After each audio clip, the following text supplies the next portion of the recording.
once you go in their court and you traverse as a fiction, let's say you traverse as a defendant, then there's really nothing you can do to reverse that standing. In other words, you're the defendant no matter what. Right. To me, the easiest way to do it is that you would have to try to put in that there was an error for you answering into the case to begin with, that you made a mistake for answering as the defendant because you did not have the capacity, or you were not the defendant. You just been made aware. Holy cow, I'm not the defendant. Holy cow, I'm sorry, I wasted this court's time, energy, and effort. Okay. That's what I said to the other guy when I wrote that apology letter, that he was apologizing like to the IRS and U.S. Marshals Service. He said, what? They threw me in prison? No, dude, you threw you in prison. Right. No, I didn't. Yes, you did. They've been dealing with you for like a year and a half, 2 years?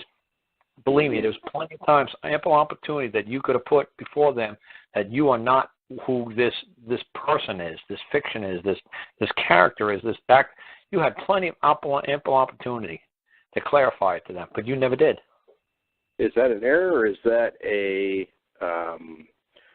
actually an error, or is it what was the other word we were using? I'm trying to remember exactly how I wrote it from, but I said then. I'm trying to remember how I worded it exactly. Is it an error or a wrong, or does it matter? No, wrong is when wrong is when you knew the right thing to do, but you intentionally went out to do what you knew was not right. Right. So where an error is an honest mistake. Yeah, it was just right. He was right. I'm trying to remember exactly what I wrote it for him, but I'm trying to remember. Let me see if I could go find it real quick. Okay.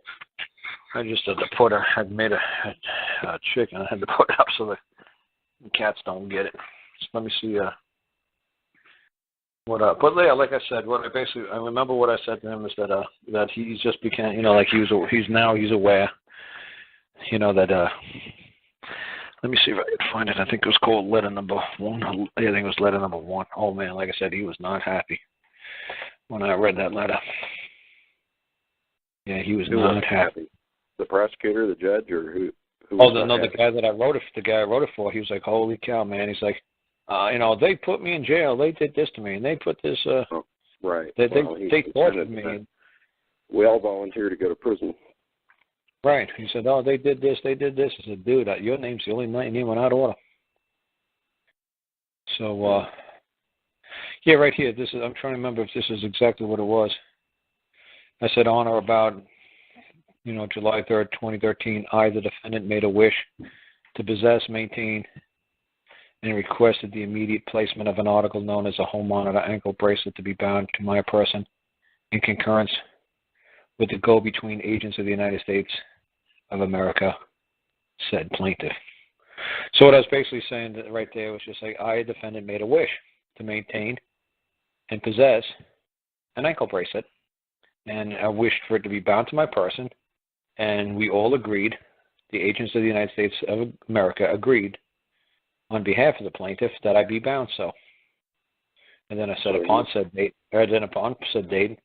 it's my belief that it would be of a benefit to I and my person if I were to claim a vested interest and or ownership of and or the stewardship of said article. So see, at that date, back on July 3rd, I thought it would have been a great benefit for me to be bound. And so you're acknowledging yourself as the defendant out of the gate there, right? You didn't know. In other words, you didn't begin the letter with "I, a man." No, you said "I, the defendant." Right. So you're recalling the past. You're basically just clarifying the past. The past. Right. At one time, I believed I was a defendant. At one time, I thought it was a great benefit to be the defendant. At one time, I thought it was wonderful. At one time, this was the most lovely thing I could possibly imagine being called. And then I just said, at this present date, I claim to maintain constructive possession of said article. Constructive possession just means that I have possession. It's just like constructive trespass. It means that at one time I allowed you onto my property, but now it's constructive trespass. Yes, I invited you. Yes, you were my guest, but now you refuse to leave, so it's a constructive trespass. Is it a trespass? Yeah, it's constructive type. I made a mistake, so it's a constructive possession. Now, is that something that you would you initiate that by sending it directly to those men, or would you just want to go and make a claim in court? No. You always give them notice, fair warning. You try to let them know that It was your mistake, dude. Make a claim against who? A claim against yourself? What, are you going to make a claim against the defendant? That sounds kind of silly. You got to understand that all the stuff that's going on in court, it's all because of you. Those people just show up 9 to 5, they punch in a clock and go the hell home. They don't give a fuck if they get hired tomorrow by Dunkin' Donut. If they pay them twice the pay, they're going to manage Dunkin' Donuts across the street. They're just there for a check. They have no agenda there. They can pay. Believe me, if they weren't getting paid, they wouldn't show up. Sure. They're doing it for a paycheck. So like I just said, at this present date, I claim to maintain constructive possession of said article. A constructive possession is just like a constructive trespass. At one time, I allowed you on my property. Now, when I thought at 5 o'clock you want to go to hell home. Not only did you not go home at 5 o'clock, you're still here. It's a week later. And that's basically what I said there. Not at one time that I believed that it was a constructive possession. At one time, I believed it was in my best interest to possess this thing. Not only do I believe it was stupid of me to possess this thing, now, this thing is like I said, a constructive trespass. Now I wish this thing to be gone, but it won't leave. Not only at one time that I thought this was a wonderful thing to possess a home ankle bracelet monitor, but now, hell, this thing won't get the hell off of me. Mm-hmm. So that's what I was just saying. Now I claim to maintain a constructive possession of said article. And I, at this date, August 16th, in hindsight, believe I erred. There you go. That's the word I used. Erred. E-R-R-E-D. And I believe I erred back on July 3rd, 2013, for I believe I was in a state of disequilibrium, incapacitation to have made such a wish, for the go-between is to bind my person with said article. So today, August 19th, I wish for the immediate removal of said article from property and I. So there you go. So see, he made a wish for an immediate removal of said article from property and I. So not only does he want it removed from him as a man, but he wants it removed from his person in a two-dimension. He wants it removed from his property, and he claims that he only has exclusive right to enjoy property, and I. When it's I, it's the man. So that's what he went. Then from this date after, whomever he or she saith said article is to remain about thy person will be the causal agent of trespass to property and will be held liable for monetary compensation for damages. So I said from this day forward, August 19th, whoever comes and says that article is to remain on my person, on my property, will be the cause of trespass to I and my property and will be held liable for compensation. There you go. So that's how simple I made it. I mean, it's a lot nicer worded than that. And the punctuation, everything is fucking scary as shit.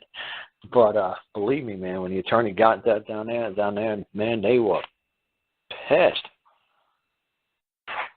But then, like, he really effed up by making a second letter that he decided to do on his own.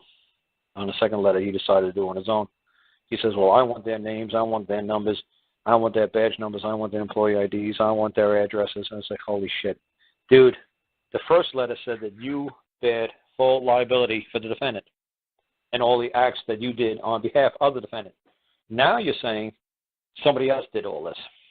Which one is it, dude? Your first letter is completely backwards than your second letter. I said, why in the world did you put that out there? I said, I know why, because you're a vengeful person.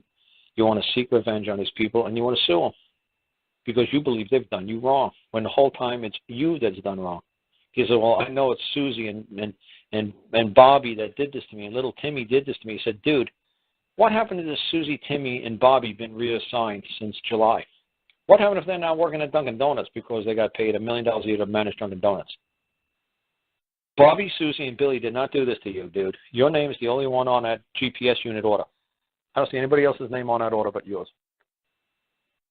I said, read the damn order. It's the same thing with you with that task. Read the task agreement. I don't see anybody else's name on task other than yours saying that you'll appear. And you're the one who did not appear. And you're the man who said that I was going to be held liable for all the acts of the defendant.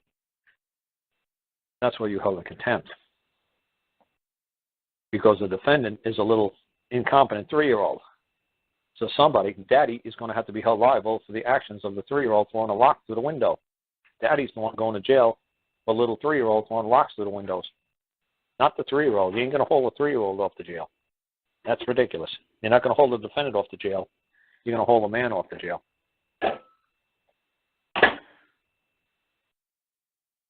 So that's why I kind of like how some of those people do when they go to court and they try to throw the old birth certificate up there. I say, there you go. There's the fiction there. There's the defendant. That's the best part of the defendant you're going to get.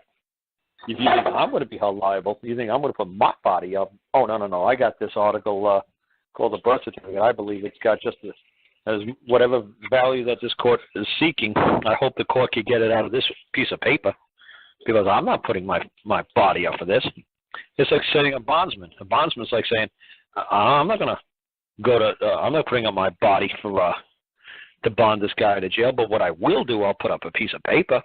I'll pull a Federal Reserve notes, and I'll put them up for the release of this defendant. But is the bondsman actually going to put his body up? He's like, oh, no. But I'll put up notes. I'll put up IOUs.